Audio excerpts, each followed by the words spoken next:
Hi, it's Stacy with Bridges 527, and I want to take a few minutes to talk about Elio. And I apologize because I should have gotten to this a little sooner. It is it's a really fantastic movie. And not just because it was a great movie and it's a well done story, but I'm going to say it was also really great because it's so easily applicable to the Christian faith. I mean, I came out like, oh my gosh, there's so much in this. So I'm going to narrow it down to like two main kind of things that I want to talk about and leave you with a ton of stuff to discover for yourself because there's so many great things to talk about. It's just a great story. Whether or not it is talking to your kid about feeling bullied or feeling like they're all alone or whatever, there's so many great opportunities, and they handle these things really well with love and compassion and honesty, and it just provides a lot of great opportunities to have conversations.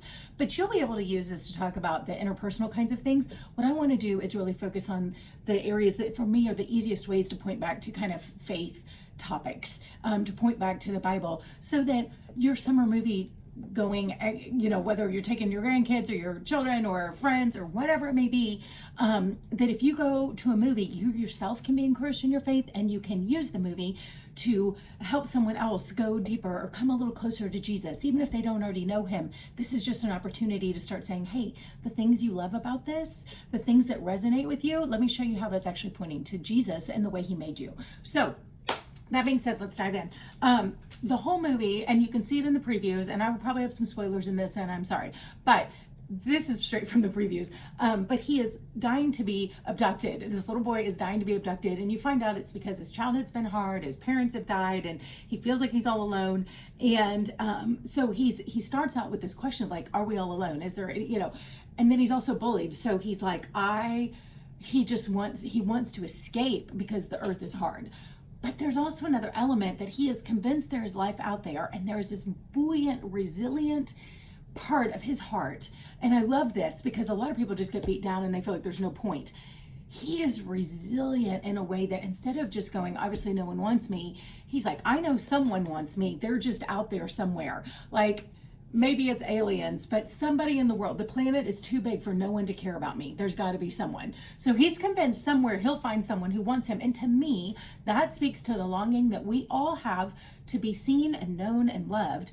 And the belief that, like, I think deep down, we're all longing to know that there's a creator and a maker who wants us.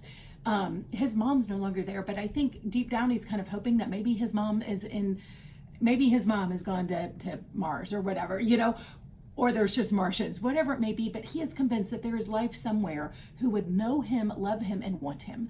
And like I said, I fully believe that is an echo of the deepest desires of the human heart, and why we have so many religions, because people are looking for that thing that created them and loved them. And deep down, we are made for that. So we search for it. Sometimes we get bitter. We don't think it's there. So we shut that off because we don't want to be disappointed. But I think deep down, if we're really honest, that there is a longing for that in all of us. So he starts out looking for it, and then he finds them, which I love because the Bible says, if you seek me, you will find me when you seek for me with all your heart. The Bible, over and over, he says, you will find me when you seek for me. Like, I will be found by you. The Lord is so clear that he promises to be found, and that he also loved us enough to he searches for us as well. Like he wants us to seek for him because he wants to find us, and he wants us to come to him. So, okay. So he finds the aliens, and he's like overjoyed. I knew you were looking for me. I think that ministered to my heart because deep down, as we get older, sometimes we get jaded and we're not sure we're not sure that we are loved or lovable. And so I love that he's just so like, I knew you loved me. I knew you wanted me. I knew you were out there. And I'm like, I need a little more of that, like, confidence myself. So I love that. And he goes up, they gets abducted, and he goes up. And when he gets there, to me, it felt like he found heaven. I really think this was such a beautiful picture of what heaven will be like, because the moment he comes in, all the beings are all around just cheering for him and celebrating him. And he feels like a rock star because the whole world is, the whole of heaven, whole of, all the Martians, they're all ecstatic and celebrating him. And the Bible talks about how all the angels will rejoice when anyone comes to him. So I think this is such a picture of what happens in the heavenlies when any of God's children find him and come to the Lord and say, like, I want to serve you. You are my Lord, right? Anybody who accepts the Lord all of heaven rejoices. And that's just when we do it on earth, all the more so, I think, when we pass from this life to the next, and I think there's such a celebration over us. So, and I think it happens over and over and over, and we miss it because we're down here. But to me, this was such a beautiful picture of it. The Bible talks about how in Zephaniah, how the Lord rejoices over you with singing. This was such a beautiful picture of it. Okay, so and then he has a line. He says, "It's as if I was always supposed to be here." And again, I think that will be the echo of our hearts. We were made for this. We were made to be in his presence. We were made to feel loved and celebrated. We knew we were made for more, and suddenly this is what it was. So that is all in the very beginning of the movie. And to me, that was such a picture of faith coming to the Lord and what heaven does when we come there. So that was the first thing. And then the second thing is that as the story goes on, you have this big, scary Martian alien thing that comes against him. And you find out down the road that that the scariest being and the biggest bully is actually hiding a little squishy being inside, and he's hiding behind this big scary shell to protect him. And so, and I bring this up again, that's a little bit of a spoiler, so I'm sorry. I for the grown-ups around, you'll probably see it coming. But here's what is interesting, and this is the thing that I want to talk about. I feel like there's a movement that the Lord is doing on the earth, and I think we're seeing it in Hollywood, because all of these movies that I'm seeing all have the same message over and over and over. That I saw it in Mission Impossible, I kind of saw it in How to Train Your Dragon. If you start going back over and over and over, we're seeing these movies that are having some similar messages, that it has to do with when there is insecurity, we have a tendency to put up shells and walls to protect ourselves. And we don't want to be vulnerable. So everybody's in Mission Impossible, everybody had their finger on a nuke or their hand on a gun or whatever, multiple scenarios where everybody's at a standstill because no one's willing to be vulnerable. And I talked about this in that review. And in this one, we have a similar kind of a situation, but the dad realizes to save his son and to connect, he has got to risk being vulnerable. And he has to take off the shell. And so at the end of the day, what saves his little Martian baby son, alien son, is that it's not might and power and all these things that he thought would keep him safe or keep his kids safe. It was vulnerability. It was love. And so he has to get vulnerable in order to deeply love. And that is the thing that brings life back to the dying baby son that he had. Not baby, but child.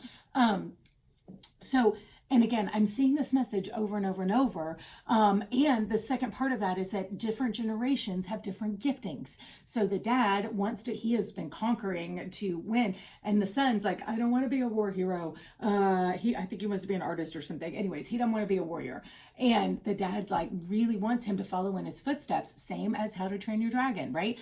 And so there's this generational struggle of understanding the gifting that is on the new generation to now take what one generation conquered and developed and built, and to steward it differently in a different way. And again, I would go back to David and Solomon. David went and conquered, but he was not supposed to build the temple, because God's like, your son will do that because he will have a different gifting on him. He'll be a man of peace. And that's what is needed for the temple and for stewarding what you have already built. So I think we are seeing over and over some messages in our culture, and I really believe it is prophetic to the times that we're in, that the Lord is doing some new things, that he is raising up a different generation, and they are going to have a different gifting to expand or just manage or steward or whatever it is. But it will be through art, through peace, through creativity, through childlikeness, and through vulnerability, through connecting deeply with people instead of having your defenses up. It's not about expansion through conquering anymore and saving through violence. It's now saving through sacrifice. It's loving in a way that brings healing, and it's vulnerability that risks myself. In fact, they talk about here sacrificing yourself in order to bring salvation to others. which is the way of Jesus. So, and not to take away from future generations the way they've done things, I'm just saying the Lord is bringing us into a new way of doing things, and it's very kingdom. So I'm seeing it all throughout the culture, all throughout the messages, all throughout the movies. And I think if we want to know what God is doing in the earth, as much as we want to sometimes as believers say that Hollywood is evil, I think Hollywood is just a mouthpiece for often what is happening. And sometimes it's a mouthpiece for what the enemy is trying to do. But if we want to know what God is trying to do, sometimes all you have to do is look at what the enemy is doing, because he's just trying to hijack what God is doing. So sometimes you can still see what's happening in the world, because you see, oh, the enemy's bringing this distortion. That means God's trying to bring this truth, and he's trying to thwart the Lord and his plan. So it tells us how to pray into our culture. It tells us how to recognize the wave of the Spirit and get on board and support it and pray into it and celebrate what God is doing. So, okay. Hopefully this gives you a little bit to launch pad off of as you watch Elio. It really was a fun movie, but it was rich, which I appreciate even more. So, all right, that being said, I hope that this equips you, and I hope that you feel like the presence of God on you, even when you go and enjoy a movie, because the Lord will speak. And he promises, just like Elio was looking to hear the voice of an alien and everything, he's always listening for the voice. I think that's what we need to have, is that same heart that says, I'm always listening for the Lord. I'm always looking for him to speak. I know that he wants to speak to me. I know that he promises, but like, I knew you were looking for me, he says, So as we look for the Lord, we know he's looking for us. So I go to the movies knowing that I'm going to listen for his voice, and I'm surprised. I'm surprised and not surprised, but I'm always amazed, let me say that, at how much he can speak to me, even in something like a movie, just as much as he can through the Bible, because as we have ears to hear, he promises he'll speak.